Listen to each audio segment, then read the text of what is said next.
एक STM officer अपनी सहेली की शादी में जा रही थी। उसने आम लड़की की तरह कपड़े पहने हुए थे, ना कोई सरकारी गाड़ी, ना कोई सुरक्षा, बस एक आम लड़की की तरह मोटरसाइकिल चला रही थी। जब वो हसनाबाद शहर के पास पहुंची तो आगे एक पुलिस चेक पोस्ट दिखाई दिया। वहां 3-4 पुलिसकर्मी चेक पोस्ट के बाहर सड़क पर खड़े थे। उनके बीच में इंस्पेक्टर प्रोसेनजीत अपनी वर्दी में खड़ा था। उसने हाथ में लाठी उठाकर लड़की को रुकने का इशारा किया।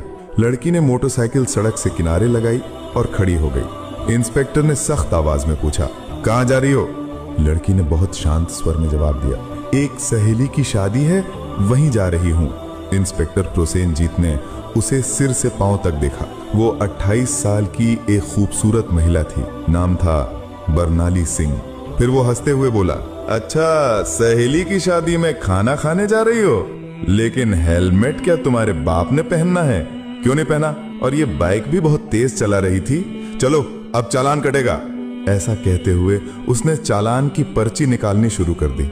बरनाली समझ चुकी थी कि उसकी नीयत ठीक नहीं है और ये सब एक बहाना है। उसने कहा, सर, मैंने कोई कानून नहीं तोड़ा है। ओ मैडम, हमें कानून मत सिखाओ, प्रोसेनजीत झल्ला कर बोला। उसने पास खड़े एक कांस्टेबल की तरफ देखा, फिर बरनाली की ओर मुड़कर कहा, इसे सबक सिखाना होगा। अचानक इंस्पेक्टर ने जोर से एक थप्पड़ मारा बरनाली के गाल पर। बहुत सवाल कर रही है, जब पुलिस कुछ कहे तो चुपचाप मान लेना चाहिए। बरनाली का सिर एक पल के लिए घूम गया, लेकिन उसने खुद को संभाल लिया। उसकी आंखों में गुस्सा साफ झलक रहा था। इंस्पेक्टर हंसते हुए बोला, अब भी इसकी आंखों में घमंड है। ऐसे कितनों को ठीक कर चुका हूँ, इसे अच्छी तरह से सबक सिखाना होगा। एक कांस्टेबल आगे आया और बोला, सर, इसे थाने ले चलते हैं, वहीं इसका इलाज होगा, तब समझेगी कि पुलिस से कैसे बात की जाती है। फिर एक और कांस्टेबल ने बरनाली का हाथ पकड़कर खींचते हुए कहा, चलो गाड़ी में बैठो। बरनाली ने झटके से अपना हाथ छुड़ाया और गुस्से में बोली, हाथ लगाने की कोशिश मत करना, वरना अंजाम अच्छा नहीं होगा। इंस्पेक्टर और भड़क गया। उसने एक और कांस्टेबल से कहा, देखो इसका घमंड। कांस्टेबल आगे बढ़ा, बरनाली का बाल पकड़कर उसे खींचने लगा। बरनाली दर्द से कराह उठी, फिर भी उसने अब तक अपनी असली पहचान नहीं बताई थी। वो देखना चाहती थी कि ये लोग कितनी नीचता तक जा सकते हैं। इसी बीच एक पुलिसकर्मी ने गुस्से में उसकी बाइक पर लाठी मार दी और ऊंची आवाज में बोला, बड़ी आई साधु बनने वाली, अब तुझे खिलौना बना के खेलेंगे। बरनाली सिंह अब अच्छे से समझ चुकी थी कि उसके साथ क्या होने वाला है और ये लोग कितना नीचे गिर सकते हैं। इंस्पेक्टर की आंखों में गुस्सा भरा था। वो जोर से चिल्लाया, तेरे जैसे कई होशियार देखे हैं, पुलिस से पंगा लेगी, आज मजा चखाएंगे। चलो इसे थाने ले चलते हैं, वहां समझ में आ जाएगा। इस समय भी बरनाली सिंह चुप थी। उसने अब भी अपनी पहचान उजागर करने की कोई कोशिश नहीं की। वो देखना चाहती थी कि ये लोग प्रशासन की कितनी बदनामी कर सकते हैं और एक आम नागरिक पर किस हद तक जुल्म ढा सकते हैं। इंस्पेक्टर प्रोसेनजीत अब खींच चुका था। उसके सामने एक ऐसी महिला खड़ी थी जिसके कोमल गाल पर थप्पड़ पड़ा था, जिसके बाल खींचे गए थे, जिसे जबरन सड़क पर घसीटा गया था। फिर भी वो एक मूर्ति की तरह शांत खड़ी थी, न कोई चीख न कोई आंसू। इंस्पेक्टर प्रोसेनजीत सोच रहा था, थाने पहुंचते ही देखता हूँ इस जिद्दी और घमंडी औरत का इलाज कैसे किया जाए। ये सिर्फ गुस्सा नहीं था, ये वो गुस्सा था जो अंदर ही अंदर सुलग रहा था। चौकी इंचार्ज इंस्पेक्टर हंसते हुए बोला, अब इसकी जबान भी चलने लगी है, चलो थाने, देखेंगे कितनी चलती है इसकी जबान। थाने में घुसते इंस्पेक्टर जोर से चिल्लाया, ओए कहाँ गए सब, चाय पानी लगाओ जल्दी, आज एक खास माल आया है। बरनाली सिंह अब भी कुछ नहीं बोली, बस थाने की दीवारों को देखती रही। वो देख रही थी कि ये लोग उन निरीह लोगों के साथ कैसा व्यवहार करते हैं जो कभी आवाज नहीं उठाते। तभी एक कांस्टेबल इंस्पेक्टर प्रोसेनजीत की ओर झुककर फुसफुसाया, क्या केस है सर? इंस्पेक्टर ने हंसते हुए कहा, अरे कुछ भी नहीं, स्पीड ब्रेक करो या हेलमेट का बहाना मारो, जो मन हो लिख दो, बस अनबर करना है और इसका घमंड तोड़ना है, ज्यादा सवाल मत कर। बरनाली सब कुछ सुन रही थी, लेकिन उसकी आंखें अब भी चुप थीं। मनो वो चाहती थी कि पुलिस की ये गिरावट खुद उनके ही मुंह से उजागर हो। इंस्पेक्टर कुर्सी पर बैठा, हाथ में पेन लिया और टेबल पर घुमाने लगा। फिर बरनाली की ओर देखकर पूछा, नाम क्या है, कहाँ रहती है, किसकी बेटी है? बरनाली चुप रही। फिर इंस्पेक्टर बोला, सुनाई नहीं देता, नाम क्या है तेरा? लेकिन बरनाली की चुप्पी अब भी पत्थर की दीवार जैसी अडिग। तभी इंस्पेक्टर ने जोर से मेज पर हाथ मारा, इतनी जोर से कि आवाज पूरे थाने में गूंज उठी। फिर गुस्से से चिल्लाया, सुनाई नहीं देता, नाम बता जल्दी। बरनाली ने मुंह घुमाकर शांत स्वर में उत्तर दिया, जी सुमिता शर्मा। इंस्पेक्टर उसके चेहरे की ओर देखकर हंसते हुए बोला, हो बड़ी चालाक लड़की है तू, झूठ बोलने में तुझे खासा तजुर्बा है, लेकिन याद रख ज्यादा होशियारी महंगी पड़ती है। एक भी गलती की तो पछताने का मौका तक नहीं मिलेगा। फिर बरनाली सिंह को जबरदस्ती उस सड़ी हुई हवालात में डाल दिया गया जहां पहले से 2 कैदी मौजूद थे। उनमें से एक कैदी ने बरनाली की ओर देखते हुए पूछा, बहन तूने क्या गुनाह किया है? बरनाली ने हल्की सी मुस्कान दी लेकिन कुछ नहीं बोली।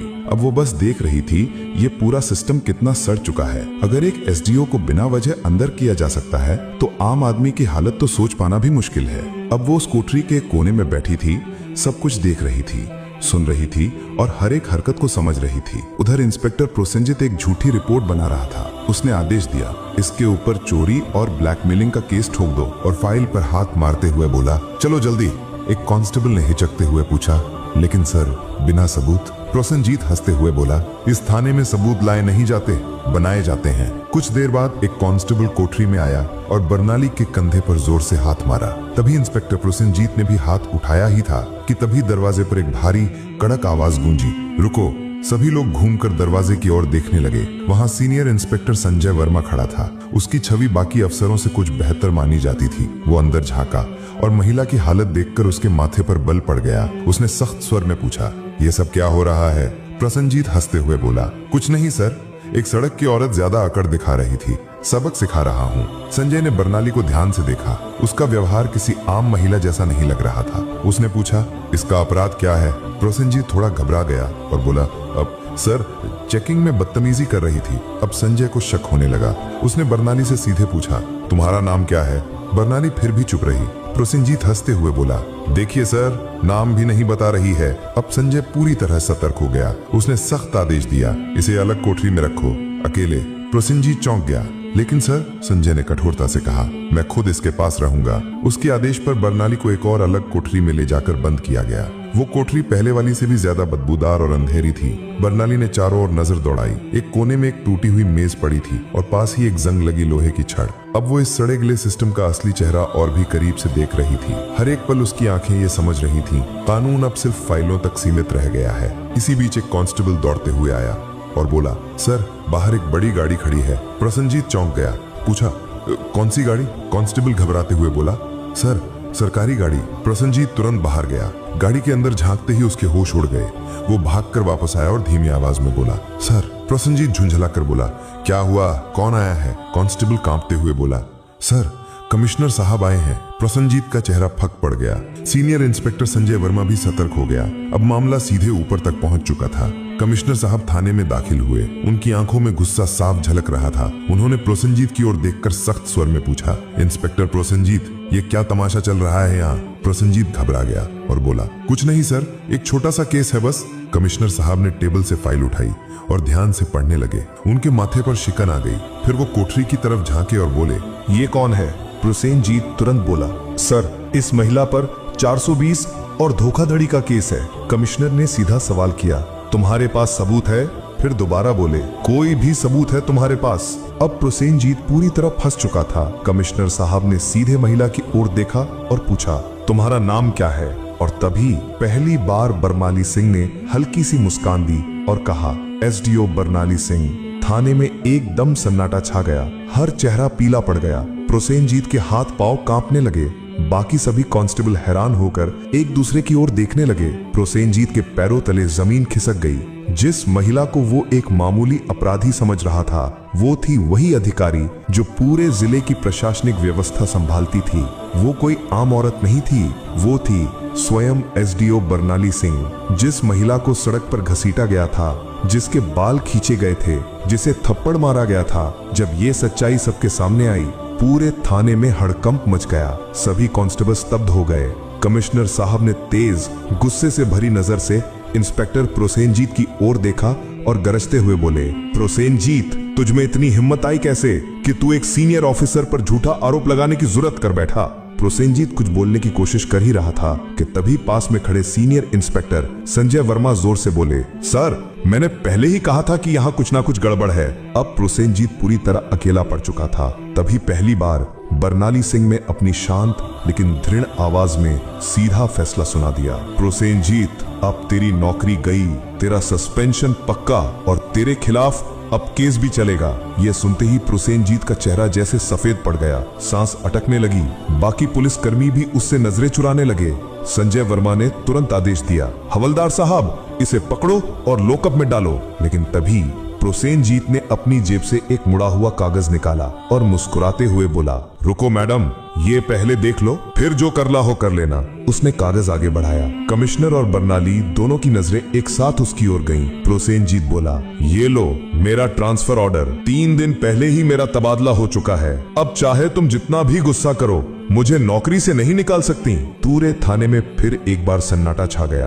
बर्नाली ने वो कागज हाथ में लिया और ध्यान से पढ़ा। कमिश्नर ने संजय वर्मा की ओर तीखी नजर डालते हुए कहा, जाओ देखो ये कागज असली है या सिर्फ दिखावा। संजय ने कंप्यूटर रिकॉर्ड खंगाला और फिर सिर उठाकर बोला, सर ये असली है, लेकिन अब तक इसने नए इंस्पेक्टर को चार्ज नहीं सौंपा है। यानी अभी तक यहाँ का आधिकारिक इंस्पेक्टर यही है और सारे कुकर्म इसी के कार्यकाल में हुए हैं। अब इसे कोई नहीं बचा सकता। बर्नाली सिंह ने प्रोसेनजीत की आंखों में आंखें डालकर कहा, अब तेरा नया ठिकाना वहीं होगा जहां तू दूसरों को डाला करता था। कमिश्नर ने भी सिर हिलाकर उसकी बात पर अपनी मुहर लगा दी। जैसे ही 2 कांस्टेबल उसे पकड़ने आगे बढ़े, प्रोसेनजीत फिर से चाल चल गया और जोर से बोला, रुको मैडम, मैं अकेला नहीं हूँ। क्या आपको लगता है कि सारा दोष सिर्फ मेरा है? फिर वो थाने के बाकी पुलिस वालों की ओर इशारा करते हुए बोला, ये सब मेरे साथ थे, ऊपर तक सब शामिल है। इतना कहते ही कुछ पुलिसकर्मियों के चेहरों का रंग उड़ गया। सीनियर इंस्पेक्टर संजय वर्मा हालात को भांपकर एक एक करके सभी की ओर शक की नजरों से देखने लगे। बर्नाली सिंह ने शांत लेकिन दृढ़ स्वर में कमिश्नर की ओर देखते हुए कहा, अब इस पूरे थाने को साफ करना होगा, कोई नहीं बचेगा। कमिश्नर ने भी सिर हिलाते हुए कहा, जो हुक्म मैडम, अब एक एक करके सबका हिसाब लिया जाएगा। ये बात मुंह से निकलते ही थाने के भीतर बिजली सी गिर गई। थाने के बाहर कुछ पत्रकार पहले से खड़े थे। उन्हें पहले से ही शक था कि थाने के अंदर कोई बड़ा घोटाला चल रहा है। जैसे ही उन्हें खबर मिली कि पूरा थाना लाइन हाजिर किया गया है, उन्होंने तुरंत मोबाइल से ब्रेकिंग न्यूज वायरल करना शुरू कर दिया। उसी वक्त एक चमचमाती गाड़ी थाने के सामने आके रुकी। दरवाजा खुला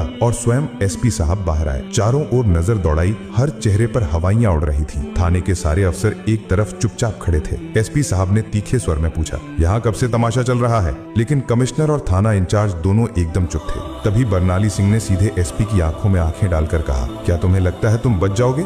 संजय वर्मा तुरंत एक फाइल निकालकर बर्नाली सिंह के हाथ में थमा दी। ये वही फाइल थी जिसमें एसपी साहब के सारे काले कारनामों का पर्दाफाश था। बर्नाली ने वो फाइल एसपी साहब की ओर बढ़ाते हुए कहा, लो देखो, इसमें तुम्हारे हर गुनाह का किराया लिखा है। एसपी साहब के माथे से पसीना बहने लगा। कमिश्नर ने बिना एक पल गंवाए तेज आवाज में आदेश दिया, पकड़ो इसे, तुरंत गिरफ्तार करो। पूरा थाना स्तब्ध रह गया। इतने बड़े अफसर को किसी ने पहली बार खुलेआम इस तरह चुनौती दी थी। एसपी की गिरफ्तारी के साथ ही पूरे जिले में तूफान आ गया। मामला दिल्ली तक पहुंच गया। मुख्यमंत्री तक खबर पहुंच चुकी थी और वहां से सीधे आदेश आया कि जिले में जितने भी अफसर मिलकर गड़बड़ कर रहे थे, सबको गिरफ्तार करो। अगले 2 ही दिनों में पूरे जिले से 40 से ज्यादा पुलिस अफसर, 10 से ज्यादा बड़े अधिकारी और कुछ राजनीतिक नेता भी गिरफ्तार कर लिए गए। हसनाबाद जिले की हवा ही बदल गई। अब चारों तरफ सिर्फ एक ही नाम था, एसडीओ बर्नाली सिंह। उनकी ईमानदारी और साहस की चर्चा हर जुबान पे थी। वो महिला जिसने पूरे सड़े गले सिस्टम को हिलाकर रख दिया था। अब प्रशासन में एक नई गति, एक नई सोच और सबसे अहम एक नया डर आ गया था। अब कोई भी ये नहीं कह सकता था मुझे कुछ नहीं होगा।